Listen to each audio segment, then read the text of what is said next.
अभी तक सिंधु घाटी सभ्यता के बारे में लोग बहुत चीज़ें पढ़ा कि वहाँ की कृषि कैसी थी, है ना, वहाँ का धर्म कैसा था, वहाँ के लोगों के विचार कैसे थे, वो शहर नगरी था तो क्यों था, वो सारा कुछ बताया। तो आज हम कुछ ऐसी चीज़ जानेंगे कि सिंधु घाटी की सभ्यता के बारे में जो थोड़ा सा प्राचीनत्मक भी है, प्राचीन से रिलेटेड भी है, और कुछ तथ्य ऐसे हैं जो एग्जाम में आने वाले होते हैं। ठीक है, तो स्टार्ट करते हैं। देखो चलो, तो ऐसे मैंने बताया कि वहाँ की नगरी योजना, तो ऐसे कैसे प्रमाण मिला कि वहाँ के लोगों को नगरी योजना बोली गई? क्या बोली गई? वहाँ के क्षेत्र को पूरा नगर, नगर मतलब होता है शहरीकरण टाइप का, मतलब आज से 2500 साल पहले या बोल सकते हो 2600 साल पहले वहाँ की स्थिति ऐसी थी कि लोग कह सकते तो एक शहर जैसा है। कैसा है? तो भैया इतिहासकारों ने ऐसा क्या खोज लिया कि उसको एक नगरी सभ्यता बोली? कुछ तो रहा होगा वजह। तो हड़प्पा सभ्यता अपनी नगरी योजना प्रणाली के लिए बहुत जानी जाती है। तो वही चीज जानना है कि क्यों जानी जाती है। देखो, मोहनजोदाड़ो हड़प्पा के नगरों में अपने अपने दुर्ग थे। दुर्ग मतलब होता है ऊंचाई वाले बिल्डिंग थे। तो ऐसा कहा जाता था कि जो दुर्ग थे वहां पर उच्च जाति वाले लोग रहते थे। कहा जाता है उस दुर्ग के आसपास छोटे छोटे ईंटों के बने मकान हुआ करते थे। ऐसा कहा जाता था कि उस ऊंचे ऊंचे जो दुर्ग में थे ना, वो बड़े लोग रहते थे, और छोटे छोटे जो मकाने नीचे बनते थे पक्के ईंटे के, मतलब जले हुए ईंटे के जो मकान बनते थे छोटे छोटे, उसमें निम्न वर्ग के लोग रहते थे। मतलब कहीं ना कहीं आप बोल सकते हो, कहीं ना कहीं इतिहासकारों ने ये बताया है कि सिंधु घाटी सभ्यता में रहने वाले लोगों को एक समान दर्जा दिया जाता था। क्या दिया जाता था? समान दर्जा दिया जाता था। और वहां पर कोई मंदिरों के प्रमाण नहीं मिले, ना ही कोई पुजारी देखने को मिले। कि तुम आराम से बोल सकते हो कि वहां के लोग ज्यादा धार्मिक तो नहीं थे, लेकिन कहीं ना कहीं कुछ अवस्था में वो किसी न किसी की पूजा तो जरूर करते थे। तबीज वगैरह देखने को मिला, है ना, मंदिर के प्रमाण कहीं नहीं मिले। बस समझ आ गई। फिर उसने बोला कि मोहनजोदाड़ो हड़प्पा में नगरों में अपने अपने दुर्ग थे जो नगर के कुछ ऊंचाई पर स्थित होते थे, जिसमें से अनुमान अच्छा उच्च वर्ग के लोग निवास करते थे। उच्च वर्ग मतलब ऊपरी स्तर के, जो थोड़ा संपत्ति से अच्छे थे, जिनके पास अच्छा खासा धन हुआ करता, तो अच्छे मकान बना के अपना वहां रहते थे। तो पता चलता वहां पर भी असमानता दिखता था लोगों के रहने और उठने के विचारों में। ठीक है। फिर बोला गया हड़प्पा दुर्ग के नीचे समानता ईंटों से निर्मित नगर होते थे। ईंटों से निर्मित मतलब जैसे आज के टाइम पे ईंटें दिखते हैं ना आपको, उस प्रकार के नगर निर्मित थे। तो कहा जाता है दुर्ग में बैठने वाला उच्च वर्ग का था और ईंटों में रहने वाले जो थे वो निम्न वर्गीय लोग थे। कहीं ना कहीं अगर ध्यान से देखो तो कहीं ना कहीं तुमको असमानता नजर आ रही है, लेकिन असमानता नहीं कह सकते इसको। भाई जिसके पास अधिक पैसा है वो अधिक ऊंचाइयों पर रह रहा है, जिसके पास कम पैसा है वो निम्न वर्ग में रह रहा है। लेकिन लोगों की समानता मतलब होता है कि जो नियम कानून थे सब पे समान तरीके से लागू थे। ठीक है। हड़प्पा सभ्यता एक ध्यान देने योग्य बात यह भी है कि इस सभ्यता में ग्रिड प्रणाली मौजूद थी। ग्रिड प्रणाली मतलब क्या होता है? जैसे मान लो कि कोई एक घर है, दिख रहा है आपको, और इधर भी क्या है, एक घर है। तो यहाँ से एक रोड निकल जाएगी, फिर एक ऐसे रोड निकल जाएगी, मतलब वो रोड 90 डिग्री बनाएगी। मतलब एक तरीके से आप ये कह सकते हो कि वहां पे आपको चौराहे जैसा मकान और चौराहे जैसे रास्ते देखने को मिलते थे। इसको ग्रिड प्रणाली बोलते हैं। और ये वहीं पे होता है जहाँ का एरिया विकसित होता है। क्या होता है? आज का नगर निगम में देखो जो भी मकान वगैरह बनता है अपने डेवलपमेंट एरिया के अंदर, तो समकोण पर काट कर रोड बनाया जाता है ताकि इधर से जाने वालों को इधर से इधर जाने वालों को किसी प्रकार की दिक्कत, और रोड छोटी नहीं थी, काफी चौड़ी चौड़ी बनती थी। बात समझ आ गया। फिर बोला गया अन्न भंडारों का निर्माण, मतलब कहा जाता है ना घरों के अंदर कहीं ना कहीं अन्न रखने का अपना एक स्टॉक गोडाउन भी बना के रखते थे। इतनी सुविधा थी लोगों के अंदर। ठीक है। जली हुई ईंटों का प्रयोग करते थे मकान बनाने के लिए। कैसा प्रयोग करते थे? जली हुई ईंटों का। जली हुई ईंटों का मतलब क्या होता है? पहले तो मिट्टी का हम एक ढांचा देते हैं, उसको हम पकाते हैं, फिर उसका उपयोग करते हैं। मतलब ये चीज ऑलरेडी तब विकसित हो गए थे। कहीं ना कहीं जली हुई ईंटों को कहीं ना कहीं हम पक्का ईंटा बोल सकते हैं। क्या बोल सकते हैं? कच्चे से कहीं ना कहीं कंपैरिजन करें, थोड़ा सा पका हुआ ईंटा ही तो बोला जाएगा। तो उस ईंटों का प्रयोग करने लगे, जबकि उस समय के मिस्र में भी मकानों के लिए इसी का प्रयोग किया जाता था। हमने देखा कि और कहाँ पे प्रयोग किया जाता था, तो सिंधु घाटी सभ्यता के साथ साथ आसपास के जो देश मिस्र था हमारा, अफ्रीका का जो आज के टाइम का क्या है मिस्र है, वहां पे भी क्या होता था? जले हुए ईंटों का प्रयोग किया जाता था। याद रहेगा? बोलो। हड़प्पा सभ्यता में जल निकासी प्रणाली भी थी। जैसे आजकल आप देखो तो पानी हम बहा देते हैं, लेकिन उसको कहाँ तक बह के जाएगा किसी को नहीं पता। हमारे घर के सामने से निकल जाए, अगला बंदा वो अपना देख ले कि आज की स्थिति है। उस समय ऐसा नहीं था। वहाँ प्रॉपर नालियाँ होती थी, पानी अगर बह रहा है तो आराम से बहते बहते वहाँ तक जाएगा जहाँ तक आप चाहोगे। तो जल निकासी के अच्छे प्रावधान और सावधानी तरीके से पानी को बहाया जाता था, जो आज के टाइम पे है, लेकिन हर जगह नहीं है। जब तक नगर निगम नहीं आता, नगरी सभ्यता नहीं बनता, तब तक जल निकासी का कोई प्रावधान। अधिकतर यही कारण है भारत में रोड खराब होने का कारण यही है कि वो उन्होंने रोड तो बना दिए, लेकिन पानी बहने का कोई रास्ता नहीं दिया। और पानी अधिकतर रोड पे आ जाने की वजह से तो रोड की जो क्षमता है वो अपने आप क्या हो जाती है, खत्म, और रोड बेकार हो जाता है, कहीं गड्ढा फ्री वो एक्सीडेंट होने का कारण बनता है। तो जल निकासी सबसे बड़ा कारण है। और छोटे और बड़े घर के अंदर स्वयं का एक स्नानागार था। स्नानागार क्यों? क्योंकि सिंधु घाटी सभ्यता में ऐसा बोला गया था अधिकतर क्षेत्रों में कुआं नहीं देखने को मिला है, तो लोग कहीं ना कहीं स्नानागार जो है अपने घर के अंदर ही बना के रखते थे, स्विमिंग पूल टाइप में छोटा सा नहाने वाने का। तो अधिकतर ये घर में देखा गया। कहा गया कालीबंगा में बहुत से घरों में कुएं नहीं पाए जाते थे, मतलब कुएं नहीं पाए जाते थे तो स्नानागार बना के रहते थे।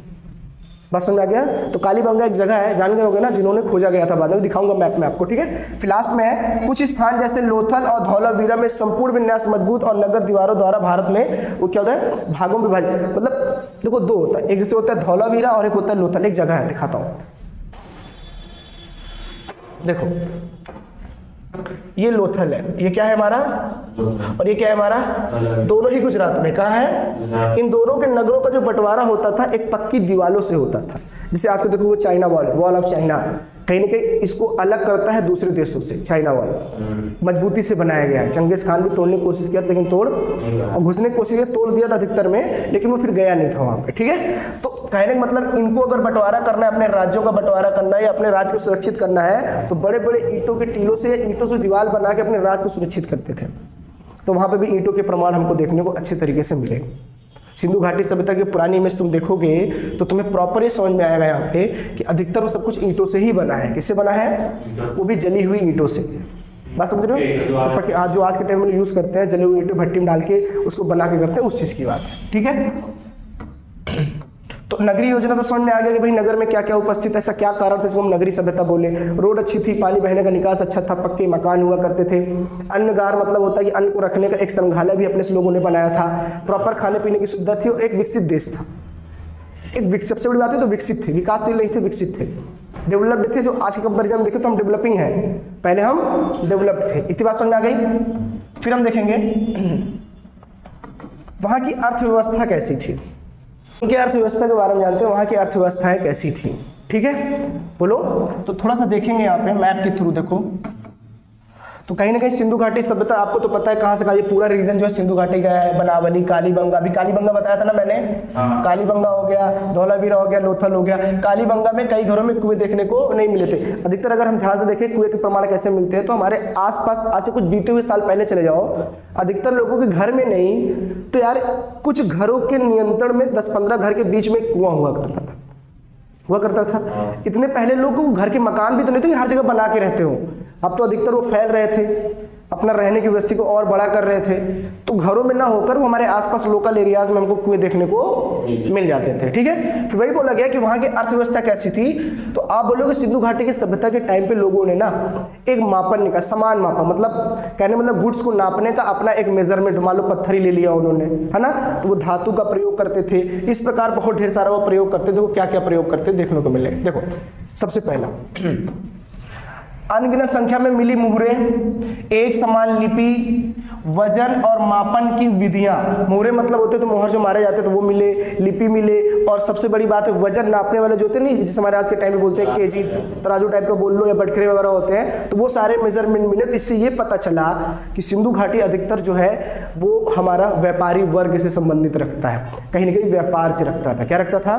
तो कहीं ना कहीं पता चला कि सिंधु घाटी सभ्यता पूरी तरीके से तो कृषि पर नहीं था, कृषि के साथ साथ वहाँ व्यापार भी बहुत अच्छे और बड़े पैमाने पर। अफगानिस्तान से लेकर मध्य एशिया तक सिंधु घाटी सभ्यता के लोग व्यापार करने के लिए जाते थे। फिर बोला गया कि जीवन में क्या देखने को मिला, व्यापार का महत्व के बारे में पता चला। हड़प्पाई लोग पत्थर, धातुएं और सीप और या शंख का व्यापार करते थे। क्या करते थे? सीप और शंख का व्यापार करते थे। धातु मुद्रा का प्रयोग नहीं था, वहां पे बार्टर सिस्टम वाली प्रणाली थी, विनिमय प्रणाली, मतलब धातु देने की जरूरत नहीं, सामान के बदले सामान वाली प्रथा आज भी वहां पे क्या थी, प्रचलन में थी। हालांकि आज के टाइम पे ग्रामीण क्षेत्र में चले जाओ तो थोड़े बहुत बार्टर सिस्टम देखने को हमको मिल जाते हैं। पड़ोसी भैया ये दे दो और ये ले लो, वहां पे भी पैसा नहीं देखा, तो वहां पे गुड्स के बदले गुड्स देखा जाता है। आदमी लेते हैं, हाँ आदमी ले लेता, वही चीज है, ठीक है। फिर बोला गया अरब सागर के तट पर, अगर ध्यान से देखो तो हमारा अरब सागर है, ये क्या है पूरा, तो यहाँ पे हमको नौका देखने को, नौका मतलब क्या होता है, भैया लकड़ियों के बने हुए जो नाव होते हैं वो देखने को मिला। इससे ये पता चला कि ये लोग अपने गुड्स का कहीं ना कहीं अपने यहाँ से कहीं दूसरे स्थान तक पहुँचाने का भी प्रयोग करते थे। इसका मतलब ये है कि अपने वस्तुओं को जो बेचते थे वो दूसरे जगह भी जाकर बेचते थे। इधर फिर अफगानिस्तान, इसके ऊपर देखा होगा ना आपने, अफगानिस्तान है ना, तो अफगानिस्तान तक अपना व्यापार करते थे। इसके माध्यम से मध्य एशिया तक भी जाते थे व्यापार करने के। कहाँ पे जाते थे? मध्य एशिया। जैसे मान लो कि मंगोलिया हो गया, चंगेज खान जहाँ रहने वाला था, उधर के क्षेत्र में भी लोग क्या करने लग गए थे, पूरी तरीके से व्यापार पे प्रभावी हो गए थे, व्यापार करना चालू कर दिया था। अभी ये समझ में आया? देखो फिर बोला उन्होंने उत्तरी अफगानिस्तान से अपनी व्यापार बस्तियां स्थापित की, जहां से वो मध्य एशिया तक में व्यापार करने के लिए जाते थे। करेक्ट है। फिर बोला गया दजला फरात नदियों की भूमि वाले क्षेत्र में हड़प्पा वासियों ने वाणिज्य संबंध थे। मतलब कहने का ये कि भैया एक दजला और एक फरात नाम की नदियां थी सिंधु में, सिंधु के अगल बगल में, तो वहां के लोग ज्यादा तक वाणिज्य मतलब होता है कि वो व्यापार से ज्यादा तक संबंधित थे। वहीं के क्षेत्र के लोग ज्यादा तक व्यापार से संबंधित रखते थे। सिंधु के और से ज्यादा क्षेत्र में लोग कृषि पे निर्भर थे। किस पे थे? कृषि पे थे। और सिंधु में से बहुत से एक पहलू था जो व्यापार से संबंधित रखता था। वो कहाँ के लोग थे? तो आप बोलोगे दजला और फरात नदियों की भूमि के आसपास जो रहते थे वो लोग व्यापार से संबंधित रखते थे। क्लियर है? बोलो। हड़प्पा प्राचीन जो थी लॉपिस लाजुली मार्ग से व्यापार करते थे, जो संभवतः उच्च लोगों की सामाजिक पृष्ठभूमि से संबंधित रखता था। व्यापार करने के लिए बस एक ही केवल जगह थी, वो लैपिस और क्या थी? लाजुली मार्ग था, जहां से लोग व्यापार करने के लिए रास्ते से जाते थे। और कहा जाता था वो जमीन, वो रास्ता किसी उच्च वर्ग का हुआ करता था। लेकिन ऐसा कभी प्रमाण मिला नहीं कि उनको टैक्स देना पड़ता था कि नहीं था। ऐसा कुछ लिखित प्रमाण है नहीं। और लिखित होता भी तो वहां की लिपि हमको कहाँ समझ में आने वाली थी? चित्रात्मक लिपि थी। क्या थी? पिक्चर द्वारा बनाए, हाथी बने, घोड़े बने, बैल बने, हम उसको कैसे समझेंगे? उस टाइम के तो कोई ऐसे लिपि का अनुवाद करने का कोई तरीका भी तो नहीं लिखा कि आप ऐसे अनुवाद कर लेंगे। या कोई जैसे होता नहीं कि भाई हिंदी पढ़ने के लिए क ख ग आना चाहिए, संस्कृत पढ़ने के लिए भाई अपना बेस होता है, इंग्लिश आने के लिए ABCD होता है। इस लिपि को पढ़ने के लिए कोई बेस हमको मिला नहीं। और इतिहासकार आज भी कहीं ना कहीं पीछे पड़े हैं इसको पूरी तरीके से जानने को। लेकिन सिंधु घाटी सभ्यता अभी तक पूरी तरीके से जानी नहीं पाई। ठीक है। अभी जितने जितने साक्ष्य मिल रहे हैं उसके एक अनुमान लगाया जा रहा है कि कुछ ऐसा सिंधु घाटी सभ्यता हुआ करता था, अनुमानित है ना? बात समझ रहे हो? फिर आगे बढ़ते हैं, देखते हैं सिंधु घाटी सभ्यताओं के टाइम पे वहां की संस्थाएं कैसी थी। ठीक है। तो ऐसा कहा जाता है कि सिंधु घाटी सभ्यता में बहुत से कम मात्रा में लिखित साक्ष्य मिले, जो आज भी जो इतिहासकार है हमारे, जो इतिहासकार है आज भी उस साक्ष्य को पढ़ने की कोशिश कर रहे हैं, लेकिन वो पढ़ रीजन क्यों? लिखित तो है, लेकिन अब लिखित तो है लेकिन वो समझ में आना भी तो चाहिए। तो बस हम कोशिश कर रहे हैं उसको समझने का। क्या कर रहे हैं हम? सिर्फ लेकिन हम समझ नहीं पा रहे हो ना। हमारे जिन्होंने अभी तक पुरातत्वविदों ने, शोधकर्ताओं ने द्वारा पढ़ा नहीं जा चुका और नहीं आज तक पढ़ पाए, क्योंकि चित्रात्मक लिपि उसको पढ़ना संभव नहीं है। ठीक है। एक परिणाम के अनुसार सिंधु घाटी सभ्यता में राज्य और संस्थाओं के प्राकृतिक समझना काफी मुश्किल था। जैसे राज्य था कि कौन सी संस्थानें थी, उसके अंदर कौन कौन से मतलब लोग रहते थे, किस किस वर्ग के लोग रहते थे, थोड़ा सा पहचानना हमारे लिए बड़ा मुश्किल था। रीजन क्यों? लोग तो मिले नहीं हमें मिले थे तो सिर्फ क्या मिले हैं बताओ? ये मिला है भाई। हजारों साल का कोई चीज मिलेगा तो ऐसे ही तो मिलेगा, ईंटों का बना हुआ। अब इसमें कौन सा इतना बड़ा दुर्ग, बड़े बड़ी इमारतों को देखकर अनुमान लगाया गया बड़े लोग रहते थे, छोटे छोटे वर्ग पे ये अनुमान लगाया गया कि छोटे छोटे लोग रहते हैं, ऐसे तो लगाया जाएगा। लेकिन हमें ये पूरा तरीके से नहीं मिला कि भैया पूरी तरीके से कौन सी संस्थानें यहाँ पे विकसित थी और यहाँ पे राजा का तंत्र चलता था कि केवल प्रजातंत्र चलता था, और राजतंत्र हुआ भी करता था कि नहीं हुआ करता था। हमको ये चीज देखना है। बात समझ में आ गया? चलो तो अभी पूरे तरीके से पढ़ेंगे संस्थानें में तो हमें समझ में आ जाएगा। देखो हड़प्पा स्थलों पर किसी मंदिरों के प्रमाण नहीं मिले। जैसे मैं पहले बताया यहाँ पे कोई मंदिर नहीं मिले। अब मंदिर नहीं मिले तो पुजारियों का क्या अस्तित्व होगा? बिना मंदिर के पुजारियों का अस्तित्व नहीं होगा। तो तुम नकार सकते थे, यहाँ पे आराम से कह सकते हो कि भैया पुजारियों का कोई उल्लेख यहाँ पे नहीं मिला, और मिला भी होता तो लिखित है, जिसको समझना थोड़ा सा क्या है? मुश्किल है। तो जितना हम लोगों ने समझा उतना बनाया। इसका मतलब हम कोई चीज़ पढ़ नहीं पा रहे हैं, हम कोई चीज़ पढ़ नहीं पा रहे हैं। वहाँ के स्थान और स्थिति को देखकर हम ये बता पा रहे हैं कि यहाँ कुछ ऐसा वैसा हुआ होगा। अब भाई घर के अंदर ये स्नानागार बनाया तो भाई स्नानागार, किसी घर में आप घुसते हो, वहाँ के लोगों को नहीं जानते हो, लेकिन घर की बनावट को देखकर बता सकते हो कि घर में रहने वाले लोग किस कैरेक्टर के हैं या किस अस्तित्व के लोग यहाँ पे रहते हैं। घर का अनुमान लगा के देख के बता सकते हो। ठीक है। फिर अगला बोला गया हड़प्पा सभ्यता अनुमानित व्यापारी वर्ग, सबने बताया हड़प्पा पूरी तरीके से किसमें था, व्यापारी के वर्ग में था। अभी मैंने इसके पहले अर्थव्यवस्था के बारे में बताया था, वहां की सारी अर्थव्यवस्थाएं जो थी वो पूरी तरीके से किस पे थी, व्यापार पे स्थित थी। किस पे थी, कृषि पे तो था ही, लेकिन एक पहलू और था जो किस पे निर्भर था, व्यापार पे। व्यापार किसका हुआ करता था, धातु का, सीप का, शंख का, इस प्रकार का व्यापार हुआ करता था। ठीक है। अगर हम हड़प्पा सभ्यता में शक्ति केंद्र का मतलब क्या होता है, अगर हड़प्पा में हम ये जानने की कोशिश करें कि वहाँ का रूलर कौन था, तो बहुत मुश्किल होगा कि हम बता पाए कि वहाँ का रूलर भी कोई हुआ करता था, बहुत मुश्किल था इस चीज। ठीक है। तो अब देखो कुछ पुरातत्व विभाग कर रहा है ये हड़प्पा के सभ्यता में कोई शासक वर्ग नहीं था, कोई शासक वर्ग नहीं था कि मैं राजा हूँ तो मेरे नियम कानून बनेंगे या नहीं बनेंगे, ऐसा करके कुछ नहीं था वहाँ पे। बात समझ रहे हो, वहाँ पे समान, हर व्यक्ति को एक समान दर्जा दिया जाता था। सिंधु घाटी सभ्यता में हर एक व्यक्ति को कैसा दर्जा दिया जाता है, समान। राजा वगैरह वहाँ पे ऐसा कुछ था नहीं। ठीक है। कुछ पुरातत्वों की राय से हड़प्पा सभ्यता में कई शासक वर्ग मौजूद थे। अब कुछ लोग ये कहते हैं कि वहाँ पे राजा हुआ करते थे और शासन किया करते थे।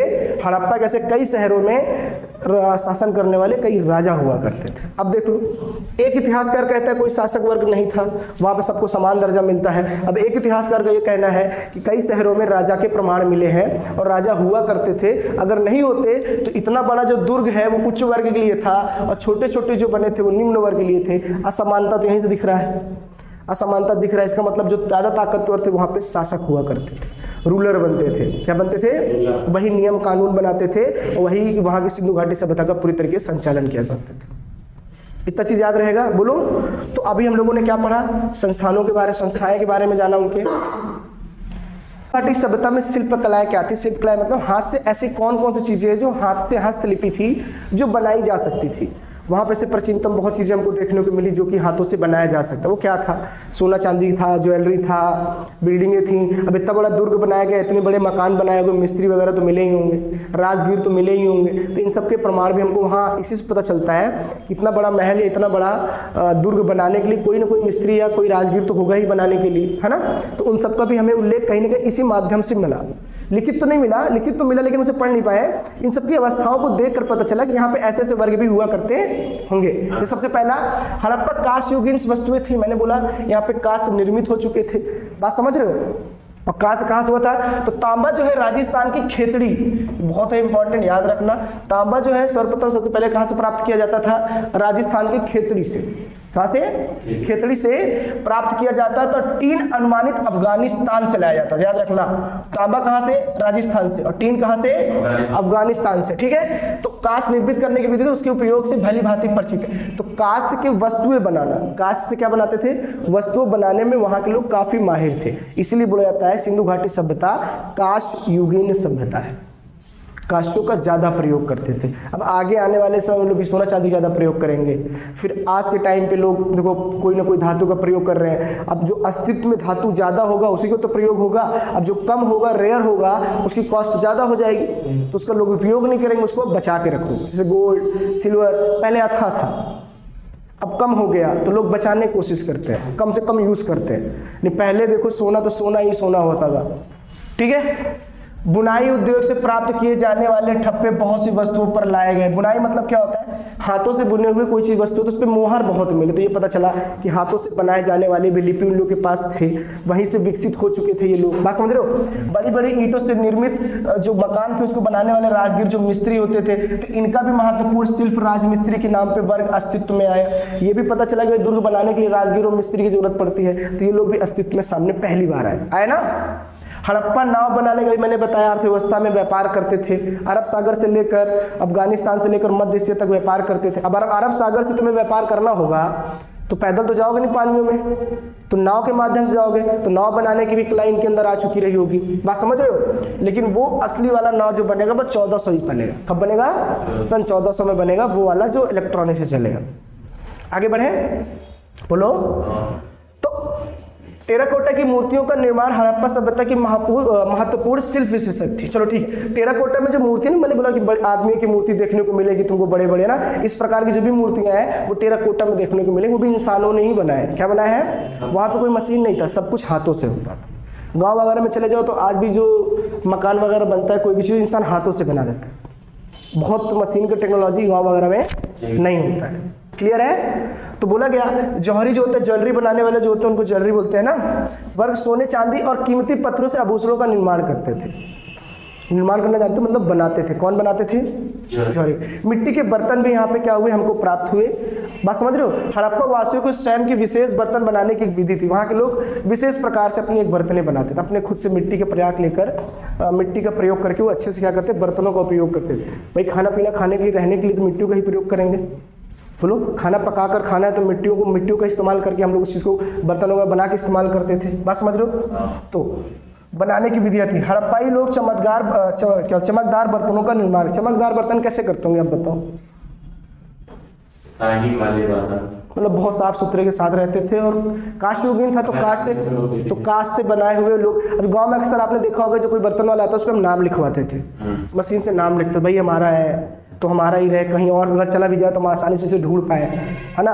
अब आजकल तो कई वैरायटी में आता है, हर घर में अपना अलग अलग गिलास हो गया, कटोरी हो गई, तो फ्लेवर में आने लग गई। पहले कोई फ्लेवर नहीं था, पहले एक था तो लोग उसमें नाम लिखा देते थे, भैया ऐसा है कि ये हमारा है, कैसे पता नाम लिखा है इस पर। तो पहले तो लोग, वहाँ के लोग क्या करते थे, चमकदार बर्तनों का बढ़िया सा प्रयोग करते थे। ठीक है, फिर लास्ट हमारा है पूरी सिंधु घाटी सभ्यता का पतन कैसे हुआ।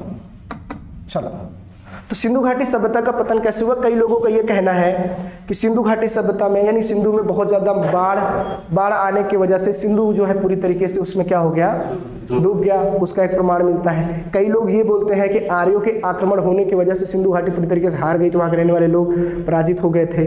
लेकिन उसके साक्ष्य पूरी तरीके से नहीं मिले। भाई कोई हराया होता किसी को तो कोई ना कोई प्रमाण तो मिलते ही युद्ध के, वो चीज़ नहीं मिले। तो कहीं ना कहीं ये माना जाता है कि सिंधु घाटी खत्म होने का कारण सिंधु नदी है। अधिक ज़्यादा बाढ़ आने की वजह से वहाँ लोगों का पूरा अस्तित्व पूरी तरीके से क्या हो गया था, खत्म हो गया। ऐसे दो पतन को यहाँ पे पूरी तरीके से माना गया है। बाकी आप इसे अच्छे से पढ़ लेना, आपको चीज़ समझ में आ जाएगी। ठीक है, तो अभी अगला टॉपिक मिलेंगे हम लोग नेक्स्ट लेकर अच्छे से, जो आपको पूरा समझ में आ जाएगा। ठीक है।